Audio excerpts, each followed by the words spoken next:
MovieTone reviews 1948, recalled by Lionel Gamlin. How will the history books remember 1948?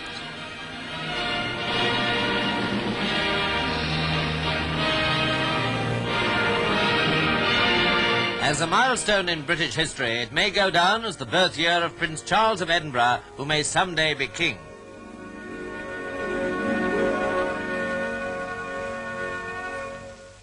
Many of us will recall it with pleasure as the silver wedding year of King George VI and Queen Elizabeth.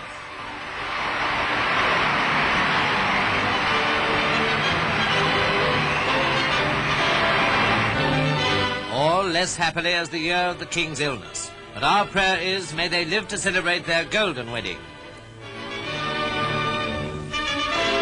And may the King's recovery be swift. In America, it was Truman's year. Senator Barkley and I will win this election and make these Republicans like it. Don't you forget that. Against every expectation and forecast, the president secured his re-election by his own almost unaided efforts and carried the Democratic Party to a majority in both houses of Congress. In sport, there were the test matches. In spite of valiant cricket by Dennis Compton, England took a bad beating, for with the ball as well as the bat, Australia had the distinct edge of us. Still, there was some grand sport, and Bradman was not always not out.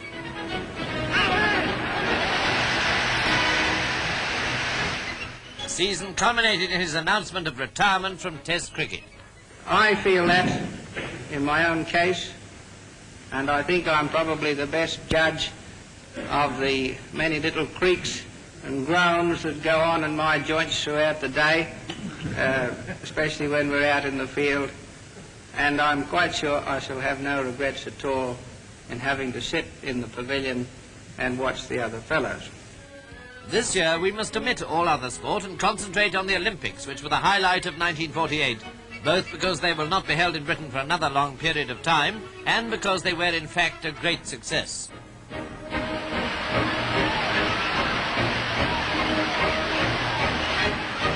There were some tremendous finishes, as in the men's Open 100, won by the American Negro Dillard on the extreme left.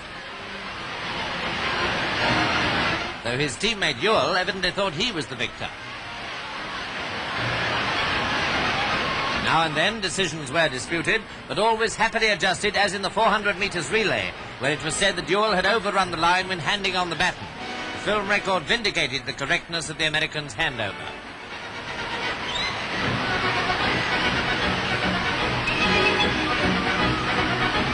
Amazing individual performances included that of the Dutchwoman Fanny Blankers-Koen, who won 3 events, including the 80 metres hurdles.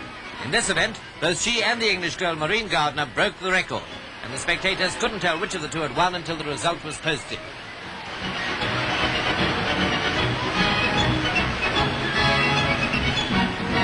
Yes, emphatically, the 14th modern Olympiad was a success. Turn now to sterner international contests. In Juneau, the division between Russia and the Western nations deepened. The Soviet took objection to the Marshall Plan, which was embraced by 16 countries meeting in Paris. From the plan came Marshall aid given by the United States under the name of the European Recovery Program. Berlin then became the battleground. Incidents at the rendezvous of the British, American and Russian sectors were the first sign. When the Western Allies introduced their own currency into their sectors, the Soviets seized the excuse to try to force them to evacuate the German capital. Eventually, with the cutting of all road and rail transport, the only channel of supply became the air corridor. The prodigious feat of supplying 3 million people solely by air fell to the RAF and the American Air Force.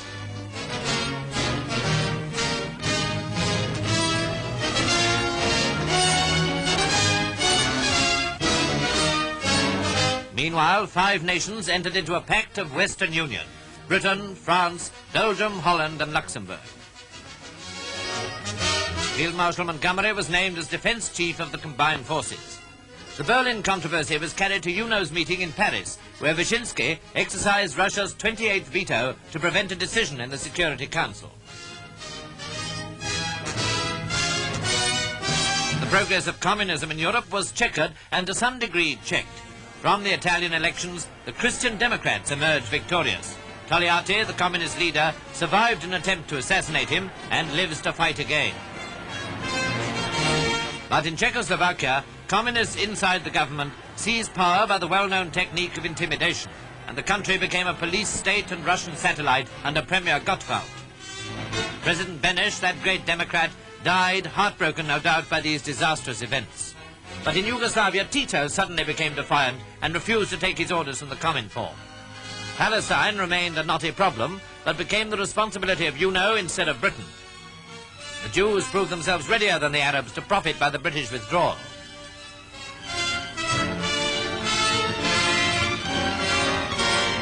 In the fighting for Jerusalem, the old city was captured by the Arab Legion.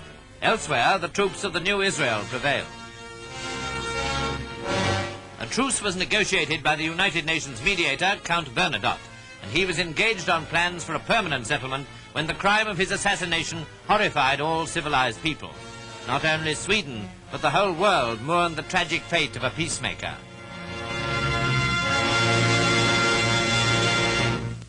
Assassination was the fate of another peacemaker earlier in the year.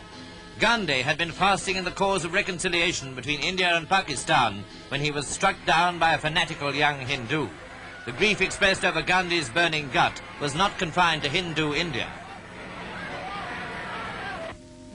Jinnah, the founder of Pakistan, also died, and the passing of these experienced statesmen increased the delicacy of the relationship between the two new dominions. There had been troubles in Kashmir, where India supported the Maharaja. Now arose difficulties with Hyderabad, where India's troops moved in against the Nizam's government.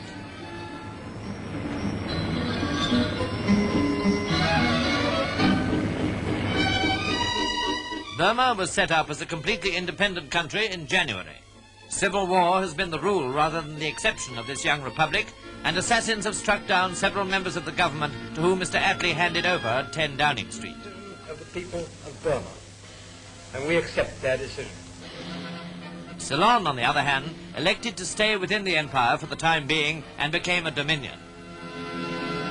Her Prime Minister, Mr. Senanayake, attended the Commonwealth Conference held in London during October. Mr. Liaquat Ali Khan of Pakistan and Mr. Nehru of India, on the right, were also notable figures at this conference, in whose report the word British for the first time was dropped before Commonwealth. In Era, Mr. Costello's government decided to declare a republic, while Smuts' defeat in South Africa made the future policy of the Union uncertain. On the credit side for the empire, the African Conference should perhaps be mentioned. Mr. Strachey's groundnut scheme in Tanganyika made some progress and was personally visited by him in the harvest season.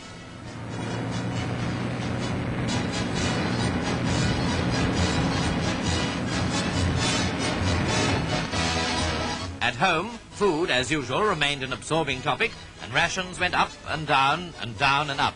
The basic petrol ration, which had been cut in 1947, was restored under a new name, Standard. The biggest political sensation was the Board of Trade inquiry, of which Mr. Belcher was the central figure. The government's nationalisation of the railways took effect in 1948. Its other nationalised undertakings encountered some squalls. There was a sensation over the dismissal of Air Vice Marshal Bennett from British South American Airways. The resignation of Sir Charles Reed revealed lack of harmony on the National Coal Board. Undeterred by such teething troubles, the government decided to confront Parliament with the nationalisation of iron and steel. And so there's going to be plenty of controversy in 1949, both at home and abroad. Furnaces are tapped and the slag of argument is poured off, and what emerges? Government steel or the metal of private enterprise?